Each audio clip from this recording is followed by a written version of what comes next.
Hey yo, salute to all my subscribers. Special shout out to everybody else passing through YouTube. What's good? Hey yo, so Kodak Black walked out of Hot 97 interview. I'm a little bit late, but y'all know I'm out here grinding, hustling every fucking day. No days off, no sleep. So it's a little bit late. I'm still gonna give my 2 fucking cents. So like it or love it, basically. But here's the thing, right? I'm gonna put a little bit of a twist on this little scenario right here. So Kodak Black did an interview with Hot 97 the other day, and some pending charges having to do with a rape case, I believe, where he's facing potentially 30 years. And those charges came up. Yeah, I know. See, this is the thing with Hot 97, right? Back in the day, Hot 97, you had BLS, Kiss FM, Hot 97. Power 105 wasn't around, right? So all of the real big power players, the Angie Martinez's, the Funkmaster Flex, DJ Clue, all of them was Hot 97. And Ebro, he's been around, over at Hot 97 for a minute, right? He's a staple over there. He's one of the last of the Mohicans as far as radio personalities go, from people who were around back during that hip-hop golden era that we always, us older heads always talk about. The reason why I fuck with Ebro so much, and I'm going to get into it with this interview that Kodak Black walked out on. The reason I fuck with Ebro so much is because when he brought up the charges with Kodak Black, and you could tell immediately that his energy started to shift, and he didn't want to answer the question, and he started catching a little attitude, and Rosenberg tried to change the subject, but Kodak Black was already in his little temper tantrum, so he ended up threatening to walk out of the interview. This is why I fuck with Ebro, and these are the types of things that you can't really get caught up. You can't catch Ebro in these types of situations. It's like what happened with Charlemagne the God the first time Tekashi 6ix9ine went over to the Breakfast Club and did his interview that went viral, because he pretty much had all of them stumped for the most part in the interview. They wasn't really prepared for him like that. See, Ebro, you can't really catch in that kind of situation, because Ebro, he's from that. He's from that era. He's from that, you're not about to come up in here and bull guard this interview and say how you want shit to go. That's not how it's about to work over here. And that's why I fuck with Ebro. I know a lot of people be like, yo, Ebro's old, out of touch. Yeah, in a lot of cases that is true. But I fuck with Ebro because on certain levels he keeps it 100, and he don't really give a fuck, who you are, what the situation is. That's why I still fuck with Ebro. So then, Rosenberg goes, well,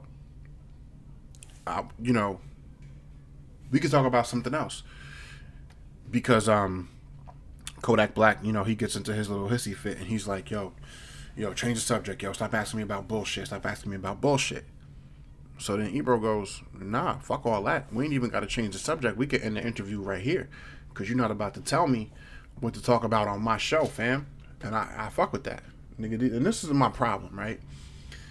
This is one half of the reason why I don't fuck with these new generation rappers. All of these niggas, it's not, one half of it is because coming from the golden era of hip-hop, I'm never going to be able to get behind this mumble rap shit. I might could respect it a little bit more if, like one of my commenters had pointed out in one of my past videos when they commented, they need to really separate and start including some different subdivisions of hip-hop. If they create mumble rap as a separate entity within hip-hop, I might could respect it a little more, because it's not to say the music is bad. It just don't belong in that, necessarily in the rap category, the type of rap that I grew up listening to. It don't belong in that category. Not when you still have, it's one thing if the entire industry switched and that type of rap, like how when disco faded out, or how, you know what I'm saying, when jazz transitioned into other, like if that genre did not exist anymore, like how when rock and roll kind of went away. If that genre didn't exist at all anymore, that's one thing. But the fact that it still exists there, it's not like it used to be, but it still exists. You can't have another subgenre pop up and call that the same thing. You have to create another category for it, right? There are different categories to hip hop, right?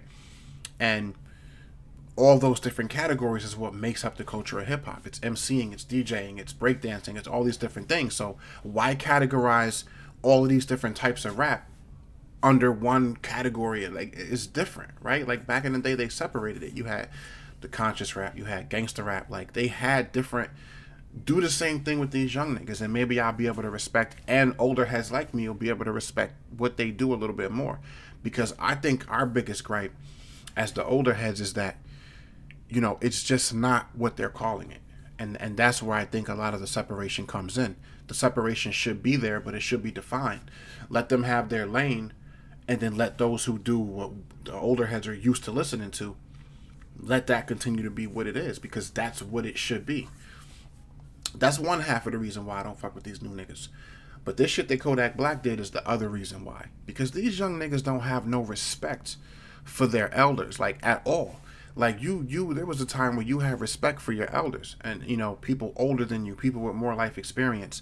And there was a time in music where, you know, not only was there artist development, but you had PR people. There was a certain, you know, way you would approach an interview. Even if you didn't want to answer a question, you're a professional, right? There's a professional way you can approach that question to dodge it or not answer it. But Kodak Black's not the only one that does this type of shit in these interviews, where they be getting crazy, you know, acting crazy with the interviewers, walking out, talking stupid, like don't want to answer the questions. And it's like, cool, if you don't necessarily want to speak on a question, just be like, fam, you know, it's an open case. I don't want to really go in too much on it because I got to be in court for this situation, and keep it moving. To act like that and throw a little temper tantrum and get all crazy, that's the reason why when they say the older heads don't be having respect for the younger dudes that are doing it, the younger generation and the women who are doing it, because y'all don't respect the people that y'all should be respecting. Y'all don't even respect your fans, because the way I see it, and I'm not a fan of Kodak Black, but if back then Pac and Big and Hove and Ja Rule or DMX or whoever else was being interviewed, Onyx, I'm going all the way back, you know, Wu-Tang Clan, Nas, whoever, if they were being interviewed and they acted like that in interviews, getting up and walking out and fuck this and I don't do interviews and all this other crazy reckless shit, that would affect me as a fan. Somebody who supports that person's music, buys their albums, you know, back when you had to go to the store to buy albums, buys merch, you know, Wu-Tang Clan had all this merch and shit. I'm buying your merch, I'm paying to go to concerts, search and shows, I'm paying for albums and music streams or whatever else. But you don't want to do an interview. The purpose of the interview was not just to promote the album. That's how the record company sees it. They want you to promote the album because they want more sales. You know what I'm saying? And it's like a whole rollout. But part of interviewing is so that the fan, especially during a time before social media, interviews, whether they be video form or whether they be, in like magazine form, the part of the purpose of the interview was so that the fan can get closer to the artist. You know what I'm saying? Get an insight to that artist on how they really think about certain things, and actually be able to see them come sit down and visualize and hear them talk about different things. That's part of being a fan and why you follow that artist. Yeah, it's for the music. You like their music, but on a certain level, you also want to hear what they have to say about other shit. You know what I mean? And a lot of these young niggas just take the approach of like, fuck media, and I don't want to do interviews, and I'm not going to answer this question or that question. I'm not going to have respect for the interviewer. I'm just going to cut them off and talk crazy and say what the fuck I want to say. And yeah, it goes viral, it gets attention, but for an older head like me, I see that shit and it turns me off to that artist. And I can't even begin to even want to get behind your music because you don't even care about your imagery as an artist. Like, you don't. Because if I'm a fan, somebody who's investing into that artist, and the fans are responsible for you being successful, if you doing all that, that's basically, to me, how I view it. You know what I'm saying? I correlate that to you don't give a fuck about your fans, because you have fans who are tuning in. For anybody who's a fan of Kodak Black who sees, Kodak Black, Hot97 just uploaded an interview, Kodak Black, people who fuck with his music, people who fuck with him on a fan level, they're tuning in to see what he's talking about. And on top of that, how you expect people to be in support of you, ride with you through different charges and shit that may come up, when you giving off the type of energy that, like, you on some fuck y'all type shit. Fans don't appreciate that shit. And that's why it's hard for me. You know what I'm saying? I say let these little niggas do what they do, whatever their music is. You know what I'm saying? If it's just not for me, it's just not for me. But let them do what they do and respect what they do. But they make it hard. How can you even respect what they do when they clearly don't have respect for the people who are tuning in to at least see? Like me, I'm big on certain artists. You know what I'm saying? Like, how do they do interviews? How do they talk? Are they articulate, intelligent? Like, it's a whole package with me when I fuck with somebody, right? And if I was a Kodak Black fan after this shit, I'd be like, yo, I want to fuck with this nigga. Like, first of all, he acts crazy in interviews anyway.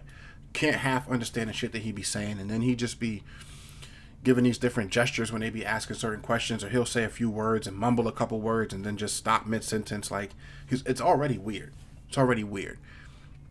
And then for you to act like that when all you had to do is be like, let's just change the subject, please, because I don't want to speak on this situation. You know what I'm saying? And they even tried, when they saw that it was getting tense, they tried to change the subject. But this nigga just wasn't having it. He already had it in his mind that, oh, you asked me this question, I'm not, you know what I'm saying? I'm not, I'm offended by this question, so I'm just gonna act buck and just bug out. Nah, yo, can't do that. You gotta, you know what I'm saying? You gotta play the game right. Be an artist. Part of being an artist is being professional. So yeah, man, that's my 2 cents, man. I just wanted to come through and talk on that shit real quick.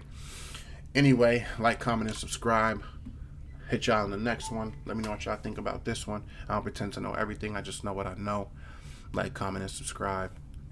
And I'll be back at y'all shortly. Peace and love.